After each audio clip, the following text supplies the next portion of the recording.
Hi, it's Nicole for Bella Blvd, and today I'm playing with the July section of the My Life 365 collection.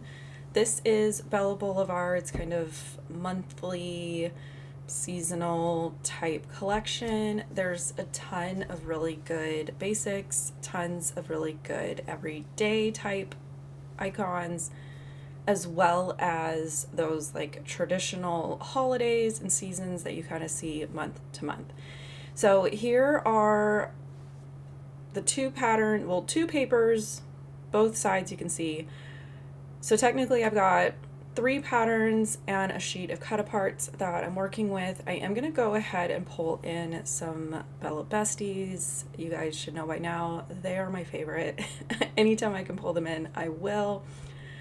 I am following a sketch that is paid content.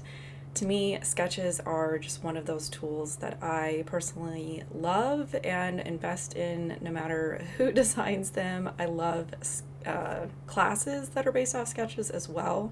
So for me, they're just really good tools that kind of spark the inspiration for a lot of my layouts. And because I'm doing our like traditional 4th of July, which this I think is probably the only holiday that I'm pretty caught up on. I think because it's just a relaxing holiday, there's not a whole lot of stress built into it, and I love the patriotic like colors of collections. So this is usually one that I will get done pretty quickly each year and then anxiously await to be able to do it the following year. And it's one of those events that I tend to have a lot of photos, which is why I like to kind of pull in the tool of using a sketch to kind of help me navigate photo placement, I guess I would say. I think that's kind of the primary reason for me for using sketches is sometimes I just need the structure of where to put the photos, and then I can kind of either do my own thing or continue to follow the sketch, if that makes sense. So I edited and cropped all my photos. I used Photoshop Elements, and then to save a little bit of time on printing, I put everything on letter size photo paper, which my personal preference is the luster. So it's kind of a matte, kind of not. And I was able to get the majority of all of these little photos printed on one sheet, and then I have 3 larger photos, which I believe are all 3x5s, printed on another sheet. And basically all of those little ones are going to end up kind of in a grid style, and then I've got the 3 larger ones that are kind of the more focal photos.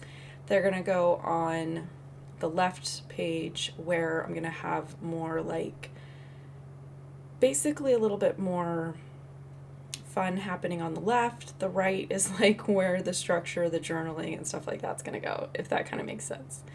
I did leave the video a little bit longer today. Sometimes I never know how long is too long, how short is too short. Sometimes I will go ahead and edit out me sitting here and trimming the photos, but some people enjoy kind of being able to see a little bit more of the process, so I left it in today. So here I'm going to go ahead and lay out all of my photos. When I laid everything out, I actually mocked this up in Photoshop Elements as well. I basically just open a 12x24 canvas, and as I'm cropping my photos, I can drag and drop them in there and kind of just make sure that, you know, if I want to add more photos, if I want to take them away, do I feel like overall they look like they fit? Like when I'm doing this many photos, sometimes I like to mock it up.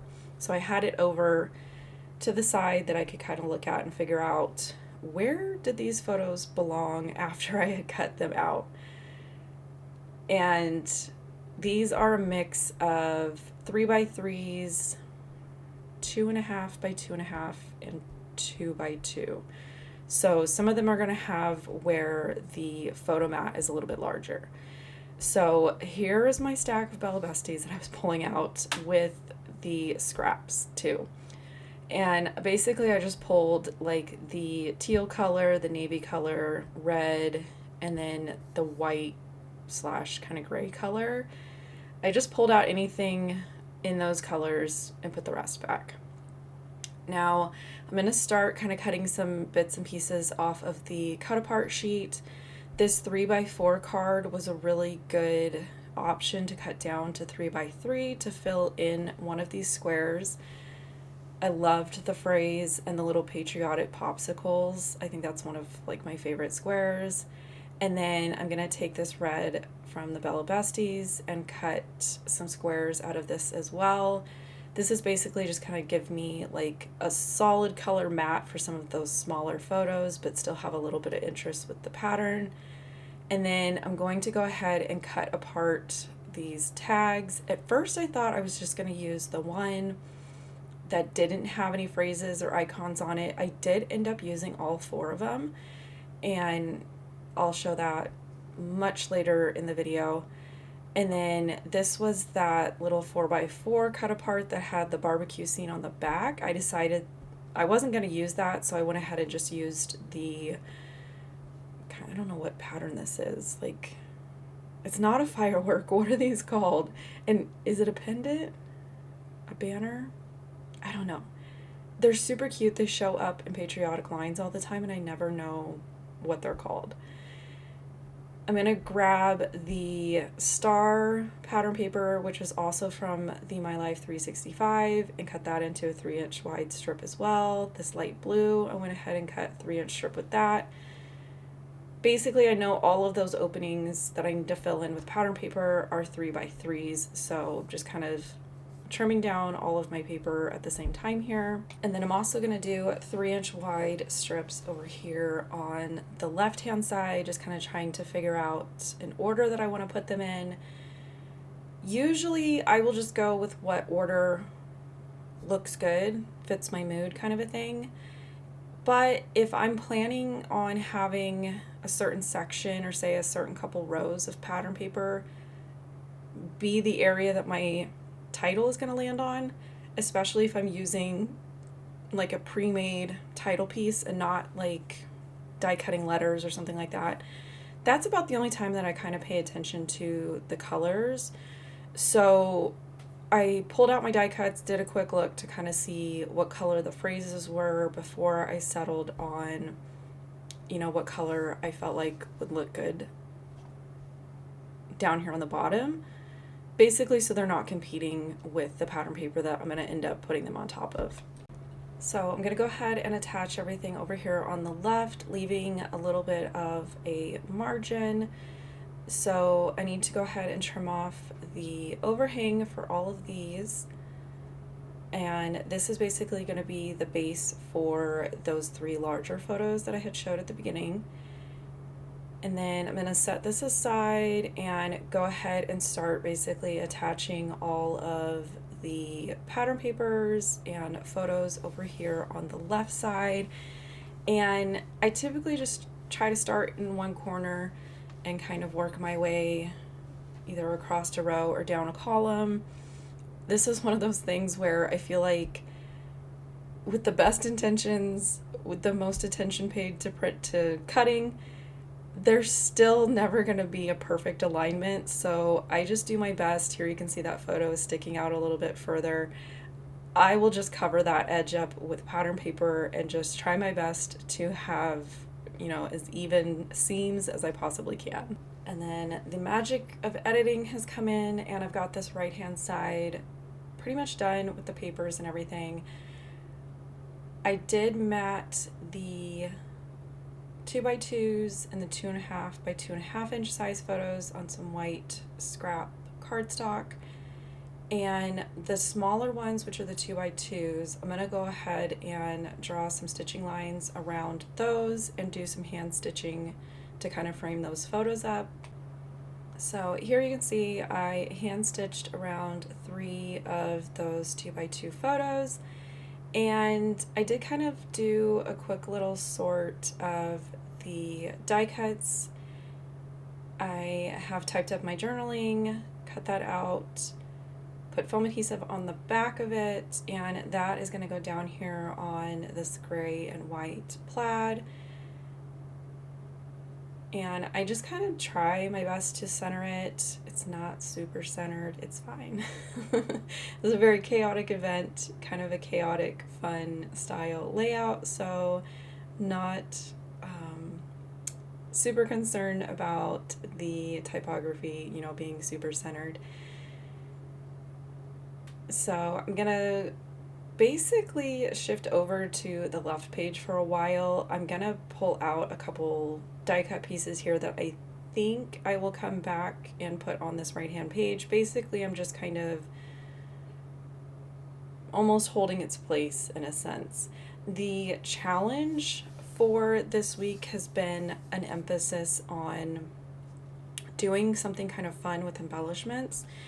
And when I was trying to think about that, I wasn't really, like, I couldn't think of what fit my style that would be something different.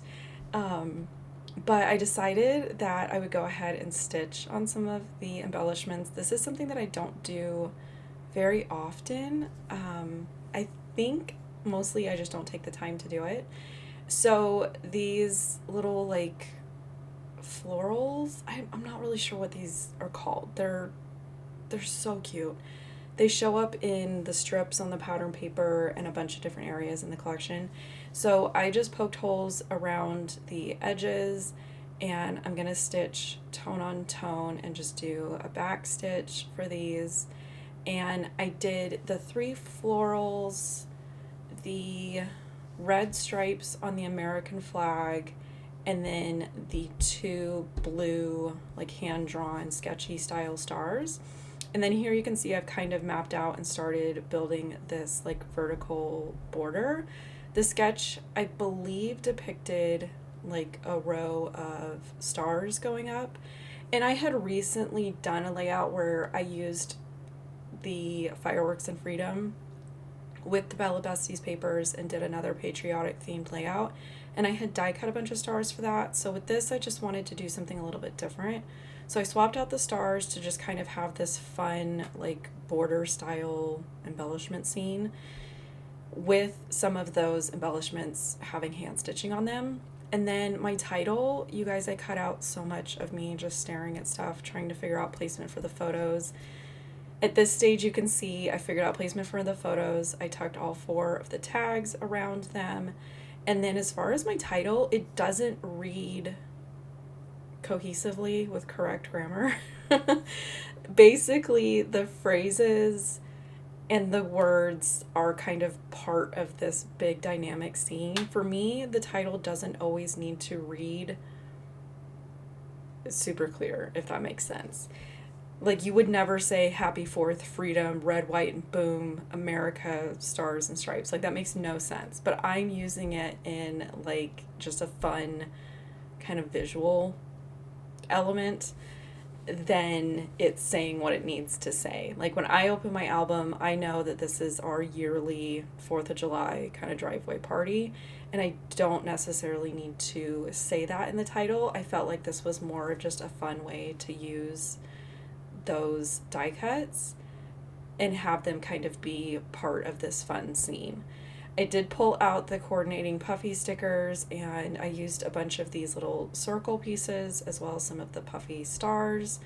And then the last thing that I'm going to add over here, I really wanted to use this little truck with the flag in the bed, and then this little soda pop. My son specifically, he is obsessed with soda, so I had to include it. And then I just added a little "so much fun" phrase, a little red heart down underneath my journaling. And I did forget to date it, but to me this is like Christmas. I know what the date is. I just need to probably grab some Luna alphabets with the year and just kind of find somewhere to put the number 24 or 2024 somewhere. So with that, I'm going to leave you guys here. I hope you enjoyed this. I hope this inspired you to kind of look at your embellishments a little bit differently and maybe do some hand stitching on them or a fun border like this. And if you have yet to subscribe, go ahead and hit that subscribe button, leave a thumbs up, and leave any comments with any questions you guys might have, and I'll catch you later. Bye!